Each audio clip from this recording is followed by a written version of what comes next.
a bunch of football fans, and they'll be cheering for this man, without a doubt. He really transformed this sport in this country. He's a massive icon around here. It's not by any means a motorcycle country as such that we go to, like Italy or Spain, for example. It's a sporting nation, definitely. Yeah, their sport is big, but it's a different set of sports. And obviously, we are in a country where the average wage is pretty low, so motorbikes are a luxury. Whereas Rossi's got it on the front left of his bike, looking at his face. Lorenzo's, it's on the front right of his. Quite a nice contrast between the two teammates. There it is, the shot of Valentino Rossi.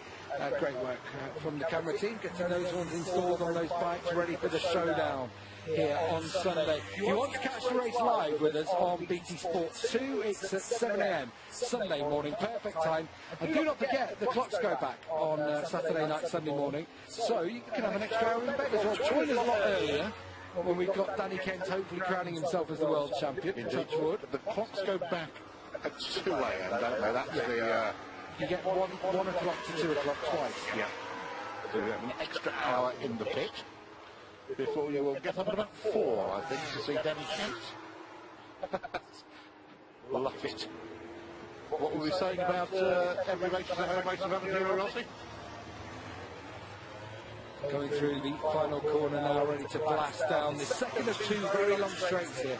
At 920 metres long, this front straight, and the back one's probably about 30 metres shorter. Not a lot of difference then in the great scheme of things. And they know this place like the back of their hands. They come here. Bikes have changed so much since the start of the year, especially the Yamaha, the evolution we've seen over the year, the Honda, the problems they've had, and going back to last year's frame for Mark Marquez's bike. So it's a guide. Marquez was very quick in that pre-season test. It's a guide, but it doesn't inform the teams and the riders too much. Over 50 degrees of track temperature, 52 is the official word from Bridgestone. Just sort of place where the tyres are starting not to like it very much. But temperature's been kept down. There's no cloud up there. That is the haze that is filtering the sunlight. Lorenzo fastest, but we're going to see Marquez perhaps improve. Andrea Dovizioso up to 3rd. He's lucky to actually be here. He was on Langkawi on a beach, about to get his flight, and then we have little planes coming out of there. And because of the haze, they've grounded a lot of the smaller planes and smaller operators. Marquez a huge moment into the final corner. That's definitely not the line through there. The old Honda problem of this year. We saw it in FP1 down at turn 1, and there it was again. The thing snapping violently. That didn't affect him too much, still takes over at the top. It doesn't affect Mark Marquez, but normal human beings, I suggested it would. Yeah, Dovizioso had to get the ferry and then drive the 500 kilometres or so down from the north of the country yesterday. Got in yesterday afternoon evening. I read that on the Italian website and thought it was Scalera just stirring it again. It's a good story. Because the talk was yesterday, we were told by Ducati, Dovi's not doing any media today. Oh, what's going on? We've all been talking about, you know, Renone being top dog, and it's a bit of move that he put on at MG was superb set up, both Marquez and Rossi coming out of that corner. Brilliant. One move, by far the best we've seen from Andrea Iannone on the factory Ducati.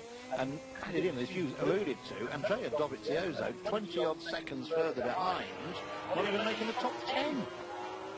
There's something not right there at the moment. Yeah. Something going on that they're not telling us about. Dovi's playing it down, playing it cool.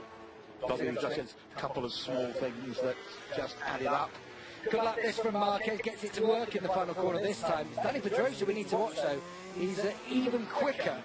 Just coming up to that final sector as well. Watch Marquez across the line first, the 2:01.163. It was a 2 minutes .4 from Pedrosa earlier. Marquez did a 2 minutes .7. It looks like Pedrosa's not going to be too far off that time. Aleix Espargaro out of his seat. Danny whips onto the front straight and goes 2 minutes flat .8 to that .4 second. Yeah, I mean, we've only had 20 minutes, all been out for one run and just starting to make their way back out there for the second efforts. Yeah, Hector Barbara did a 2:01.6 this morning to be the top open man by a distance. Eugene has done a 2:03, so there's loads of slack there to be taken up. Here is Andrea Iannone. lit up that Australian Grand Prix. The Tower of the Ducati came to the fore. I asked him about whether that's a recent change. Is it something that's happened really from...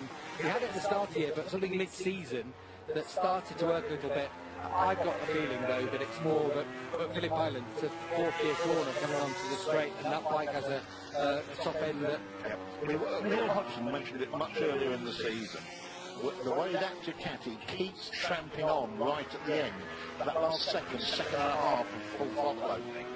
The others seem to hit a wall, but the Ducati keeps pushing on. Of course, the speed traps that we were in Australia, 15 kilometres an hour, so nigh on 10 miles an hour quicker than Rossi. He was never going to beat him, even if he came into that back straight just in front of him. He did pass him at MG, of course, Rossi. Yes. But still, you think, he's going to grab him. He's gone up into second as well, taking that from Marc Marquez. The gap only 0.263 of a second, as you know. And he stayed there with a time of 2:01.45. Just on his third lap, so early in the session. Valentino plugging away at it like a good one. Hard in there for the championship leader. Coming down now into the final corner. Where's this going to take him now? 0.4 down, pretty much through the third sector, up into fourth. Ahead of Espargaro, ahead of Lorenzo. That's what matters. Ahead of Lorenzo by a couple of tenths nearly. He was looking earlier on in the year, and he's pointing out the likes of Phillip Island and Sepang towards the end of the year are tracks that he likes, tracks that he goes well at, where he feels Lorenzo won't have as much of an advantage as he has at some other places that we've been to this year. Places where he had the luck, like at Silverstone, for example. A track where he'd never won before, and which he thought he would be one of his bogey tracks, and he won with the fastest lap. San Marino, well, Lorenzo, as Lorenzo said yesterday, he made his big error there. He crashed on the second set of slicks, but Valentino only got fifth. There were points lost there in the championship. Lorenzo being very open yesterday, yeah, that was my... Lorenzo. He's obviously not happy with the way things are, the progress making. He's sixth fastest. And he's someone who does like to lead sessions through, isn't he? Someone who likes to impose himself early and just keep on churning out the laps. He hasn't got a setup yet, it looks like. Doesn't look like it. Back to Rossi's motivation for the very surprising attack on Marquez. It will suit Valentino if what Marc Marquez does for the next couple of races is disappear over the horizon and win them by a distance, because that limits the differential in point score. He'll do it anyway if he can. I agree. So, are we thinking it's a go at Lorenzo? It's a roundabout way of getting to Hall? As you say, he does things, all of it's thought out. Yeah. This isn't random, unless it's one of those very rare incidents where the pressure has got to him and he's given the feeling he shouldn't have done. Does he feel he didn't have an ally anyway, Marquez, so might as well get it out there? I don't know. Interesting to hear what people think. The Italian papers, which I was just taking a look at their first editions before coming down here. Now bear in mind that none of the Italian media will criticise Rossi directly. That's the way to have your building burnt down by your readers. So there will always be... There was one worrying that it's a sign of weakness. One saying that he has weighed in the balance his friendship, no really, with Marquez, and his need for the title. And his need for the title has won that battle. But there's also a few just genuinely puzzled as to what he thought he could achieve. It's all conjecture, as far as I'm... The place to be at, whose favour will that be in? Lorenzo's had victories there, he's had crashes there. A couple of times. He was out last year, didn't he? And then a couple of years ago in that wet weather race, putting behind James Ellison and crashed out behind him. Danny Pedrosa went on to win it. Pedrosa is another one who's strong there. Here is Lorenzo on the first of flying lap of this exit, right on the pace of Pedrosa through the first sector. The second sector comes up and he's taken, just as you can see, a few hundredths, a hundredth rather. So far in this session, he's a second behind where he was this morning. Full second. He was 2 minutes 26 earlier on today, show 1.52. Danny Pedrosa similarly did a 2 minute flat .4 this morning. His quickest in this session with a 2 minute flat .8. So conditions just a bit hotter, the track surface providing less grip. It almost looks like it's under floodlights, doesn't it?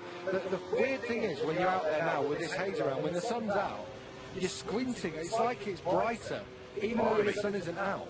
Through that third sector, that highly technical sector, Orge has ripped over a third of a second out of. And Marquez up in that third sector as well now, starting to show their wares in these latter stages. Lorenzo into the final corner, going past Danny Pedrosa, who was on an out lap. This should be top of the pile. Let's compare it with this morning's time. Lorenzo goes 2.246. Fastest lap of the weekend. By 0.15 of a second or so. Is Marquez going to take that back immediately? Not judging by that time. It's 2 minutes 0.472 from Marquez. Past Bradley. Danny is on a lap very close to that Lorenzo scheduled last time round. Here he is. This is also the first one lap after an exit. Round turn 10. Throttle through there, roll off to bring it back through 11. Watching Rossi, this isn't a lap, he's coming to the pits actually, 3 minutes before the end. Get back to Danny. Can we get back to Danny? Will we get back to Danny? We will. Lining up the back straight. 300ths off Lorenzo's time. Third sector. Might feel he might make something up here though. Lorenzo's pulled his lap back round a little as well. A little bit close to his own best, down towards turn 15, final corner on this track.